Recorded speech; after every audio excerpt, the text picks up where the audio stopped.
ನಮಸ್ಕಾರ ಸ್ನೇಹಿತರೆ, welcome to stunning moms.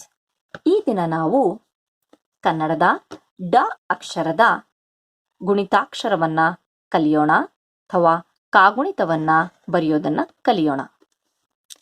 ಇಲ್ಲಿ ನೋಡಿ ಸ್ನೇಹಿತರೆ, ಡ್ ಎನ್ನುವ ವ್ಯಂಜನಕ್ಕೆ ಅ ಎನ್ನುವ ಸ್ವರ ಸೇರಿದಾಗ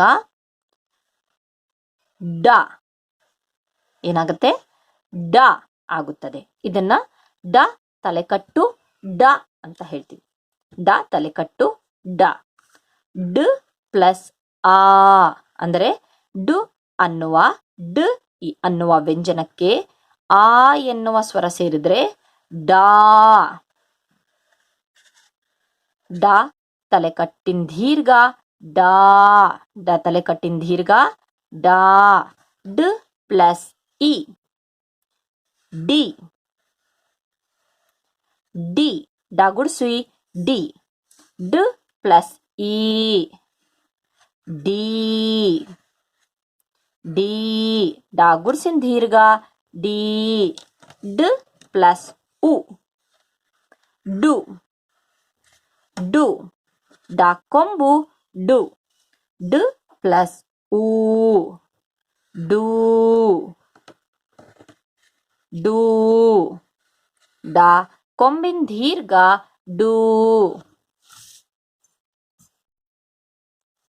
ಡ್ ಪ್ಲಸ್ ರು. ಡ್ ಪ್ಲಸ್ ರು ಡ್ರು.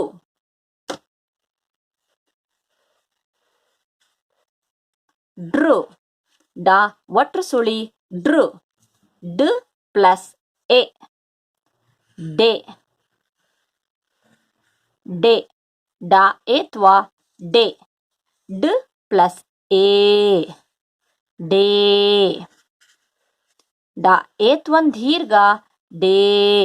ಡ್ ಪ್ಲಸ್ ಐ ಡೈ. ಡೈ ಡಾ ಐತ್ವಾ ಡೈ. ಡ್ ಪ್ಲಸ್ ಒ ಡೋ. ಡೋ ಡಾ ಓತ್ವಾ ಡೋ. ಡ್ ಪ್ಲಸ್ ಓ ಡೋ. ಡೋ ಡಾ ಓತ್ವನ್ ದೀರ್ಘ ಡೋ. ಡ್ ಪ್ಲಸ್ ಔ ಡೌ. ಡೌ ಡಾ ಔತ್ವಾ ಡೌ. ಡ್ ಪ್ಲಸ್ ಅಂ